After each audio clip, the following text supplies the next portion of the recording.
delongas, tá? Esse vídeo não vai ficar curto, é um assunto extenso, um assunto aqui é tendência pedagógica e é necessário que a gente fale um pouco e comente. O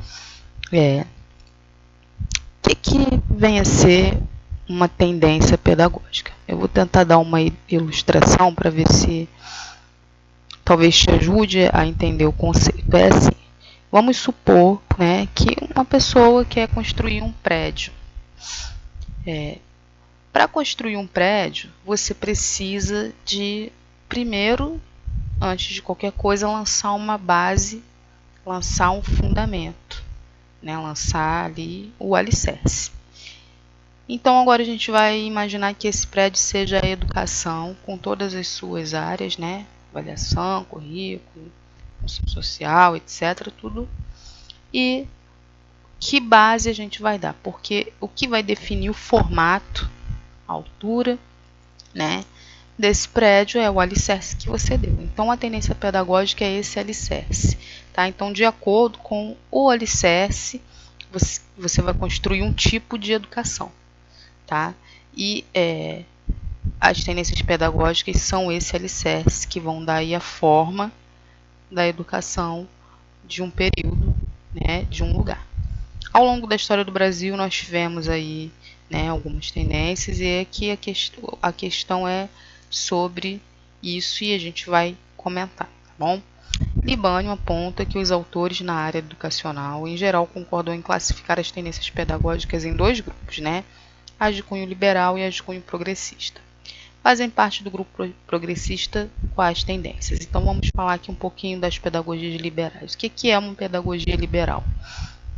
Por que essas pedagogias foram classificadas como liberais? Elas foram classificadas como liberais porque elas têm compromisso, tá, com a manutenção da sociedade vigente, compromisso com o capitalismo, compromisso com essa nossa sociedade capitalista baseada no mercado, tá?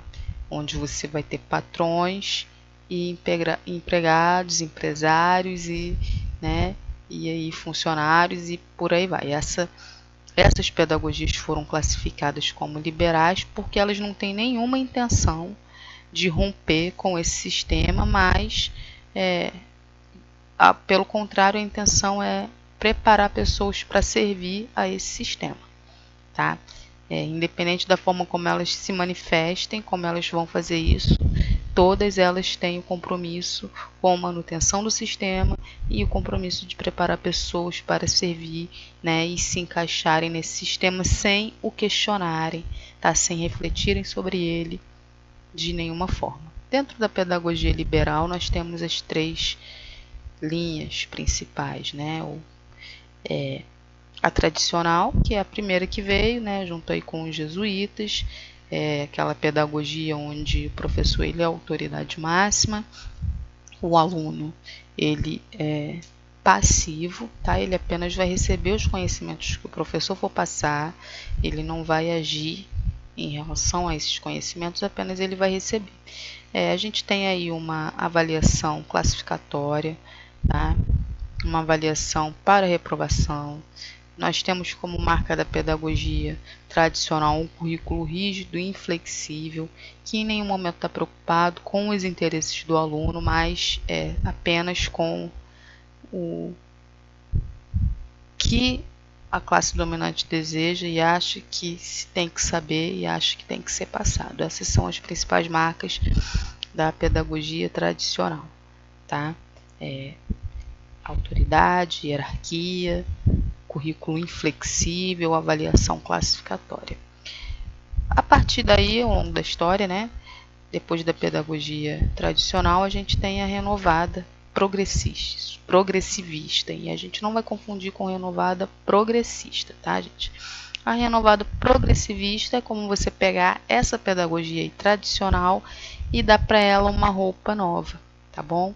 Agora, os alunos eles vão ser um pouco mais ativos, tá? Você vai ter aí uma ênfase em experiências, em laboratórios, né? onde começa a surgir as tais experiências científicas que até hoje a gente às vezes leva para a nossa sala de aula, nessa intenção de trazer mais o interesse do aluno para os conteúdos, porém os conteúdos ainda são os decididos, tá, pelo sistema educacional. Eles ainda são rígidos, inflexíveis, você ainda tem uma educação que não quer pensar, que o aluno ele não vai refletir, ele até vai agir, ele vai atuar, ele vai ter trabalhos onde ele vai estar mais ativo e não vai estar tão passivo, mas ele não vai refletir sobre nada disso. O único objetivo ali é que o aluno aprenda, né, e que o sistema continue exatamente como ele é. No segundo momento aí da pedagogia renovada, a gente tem a renovada não diretiva, que é de Anísio Teixeira, lá por 1930. Quais são as marcas aí dessa pedagogia renovada não diretiva, né? Ela é uma pedagogia também, como dar uma roupa nova para a pedagogia tradicional. As principais marcas dela é uma ênfase muito grande na psicologia, tá? Uma ênfase muito grande no funcionalismo, ou seja, na necessidade de você desenvolver as aptidões e os talentos dos alunos para que eles sirvam à sociedade. Isso aí que a gente tem na pedagogia renovada de Anísio Teixeira, ou que a gente chama também de escola nova. Ela é muito voltada para a questão psicológica e para as potencialidades individuais do aluno.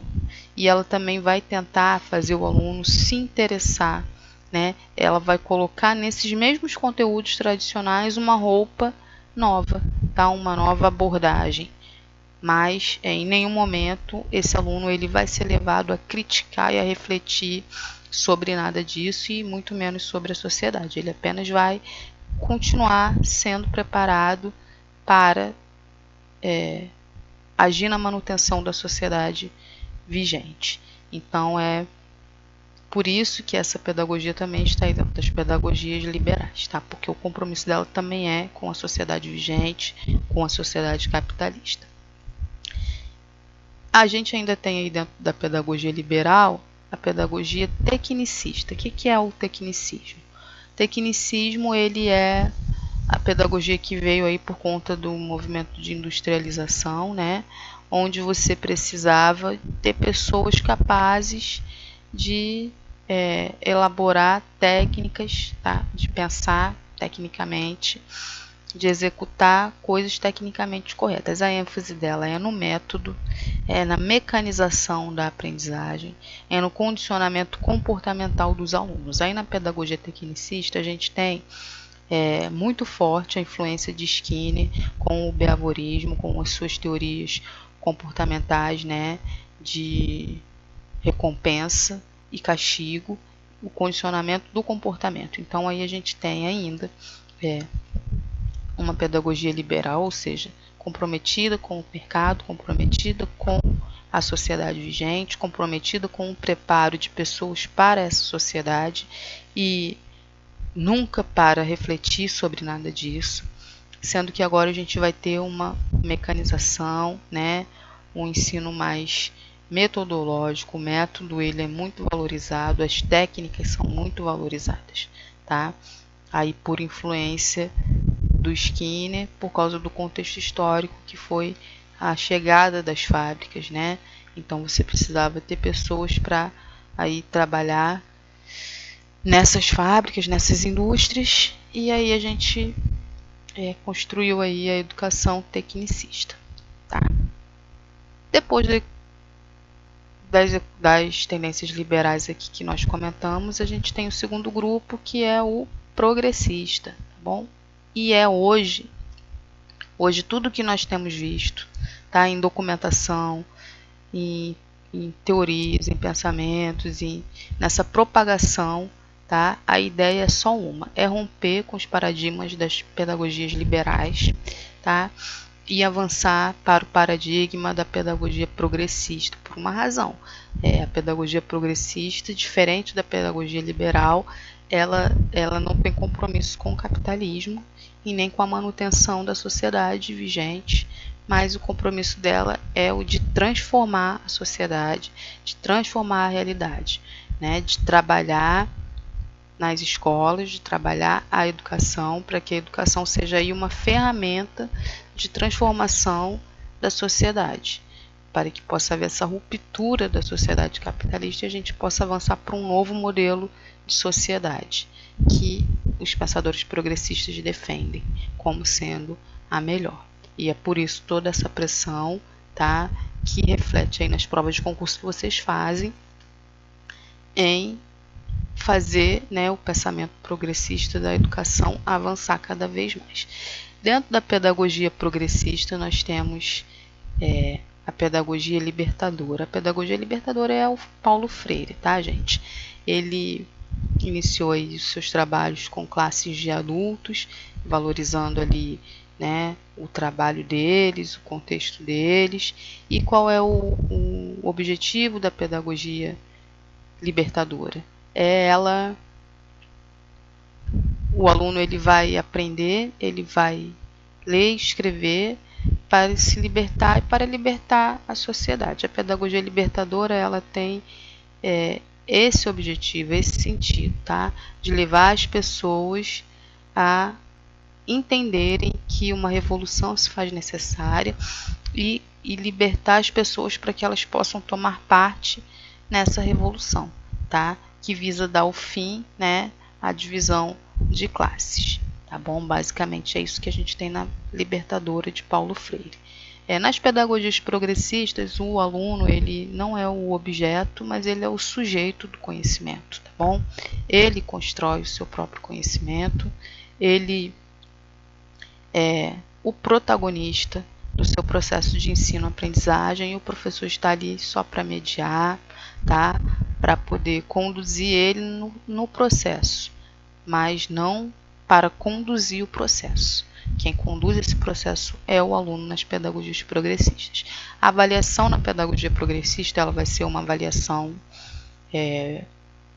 que não é mais classificatória, que não é mais medidora, né, como a gente tem nas tendências liberais, mas ela vai ser uma avaliação para nos levar a encontrar onde o processo de ensino-aprendizagem, onde a nossa prática, onde a prática educacional não está auxiliando o aluno naquilo que ele precisa. Então, aí você não tem uma avaliação classificatória, nem medidora, nem para reprovação. Você tem uma avaliação diagnóstica, tá? Uma avaliação para entender o erro do aluno, para compreender o caminho que ele está fazendo e adequar a prática ao aluno. Isso é a avaliação dentro das pedagogias progressistas. O currículo vai ser um currículo aberto, um currículo flexível que é elaborado por todos. Isso você vai ter muito forte nas pedagogias progressistas, o todos, a sociedade, a comunidade, tá? A voz de todo mundo, né? Dentro do processo de ensino-aprendizagem, na construção e também na aplicação dele. A outra pedagogia progressista que nós temos, ela é a libertária. É quase parecida com a libertadora, mas não confundam, essa não é a de Paulo Freire, a de Paulo Freire é a libertadora. A libertária, ela vai levar o aluno à sua autogestão. A gente já falou aqui, ele mesmo vai gerir a sua própria formação. Ele vai ser até exposto aos conteúdos, tá? Mas esses conteúdos eles não vão ser exigidos dele em avaliações. Ele não vai precisar provar para ninguém o quanto ele sabe, tá bom? Ele vai gerir a sua própria formação, tá? Isso é a pedagogia libertária. O aluno liberto, né? Livre dos professores, vamos dizer assim, livre da cobrança, livre da pressão que o sistema educacional faz, livre para poder atuar na própria formação, tá? A outra pedagogia progressista que nós temos é a crítico-social dos conteúdos, e é essa, tá? Que vamos dizer assim, que nós hoje estamos, tá bom? É a pedagogia que ela tem a função de levar o aluno a pensar, refletir, criticar, questionar, né? que ele sempre faça um paralelo e compare os conteúdos que ele está sendo exposto com a realidade que ele vive, que ele reflita sobre essa realidade e que ele reflita sobre o que ele pode fazer para mudar essa realidade. Essa pedagogia crítico-social dos conteúdos, ela também trabalha os conteúdos, aí no nome dela até já diz, tá? Ele vai ser exposto aos conteúdos acumulados ao longo da história da humanidade, porém esses conteúdos eles vão ser sempre no sentido, a partir da realidade social, a partir do contexto histórico-social que o aluno vive, para fazer ele entender, né, o porquê a sociedade é assim, como essa sociedade chegou a ficar assim, né, qual é o lugar dele nessa sociedade e o que ele pode fazer para mudar essa sociedade. A pedagogia crítico-social dos conteúdos, ela tem também, né, a visão, o objetivo de que se é necessário romper com a sociedade marcada pelos conceitos do liberalismo e é preciso transformá-la. Isso que os históricos críticos dizem, os teóricos críticos, os teóricos, né, aí da pedagogia, das pedagogias progressistas e da crítico-social do conteúdo vai dizer. Essas pedagogias elas são divididas, né, em pedagogias não críticas, então essas são as liberais, porque elas não refletem sobre a realidade e não querem mudar nada na realidade. E as pedagogias críticas são as pedagogias progressistas, tá? Que são as que refletem e não apenas refletem, mas querem mudar a sociedade. Dito isso, vamos aqui responder a nossa questão. Vamos lá. A pergunta é: quais fazem parte do grupo progressista, né? Então a gente já falou aí, aqui a letra A, pedagogia libertadora, que é a de Paulo Freire, tá bom, gente? E a crítico-social dos conteúdos, essa aqui é o nosso gabarito. E vamos ver aqui nas outras porque não é, tá bom? Pedagogia renovada, tecnicismo educacional. Aqui nós temos duas pedagogias liberais, tá, gente? Duas tendências liberais. Pedagogia libertadora, sim.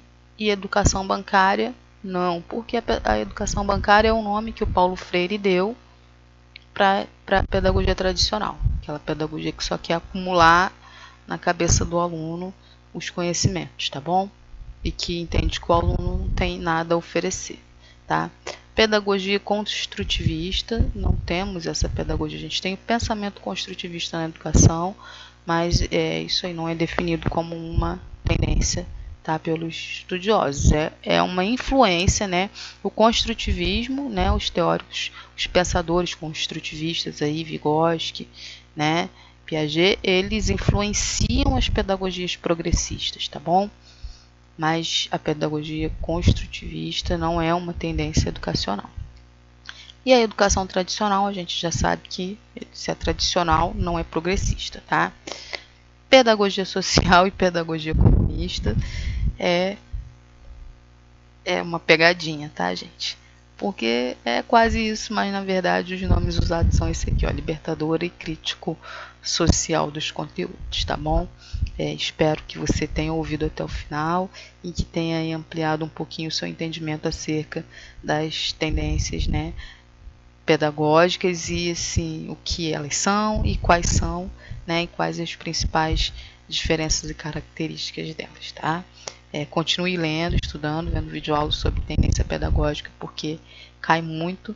E para não deixar de falar, como já falei muitas vezes, né, nós estamos vivendo a tendência progressista crítico-social dos conteúdos, tá bom? Então a influência dela na sociedade é forte e ela sempre vai aparecer aí, as suas ideias, as ideias dessa pedagogia sempre vai aparecer nos concursos que vocês forem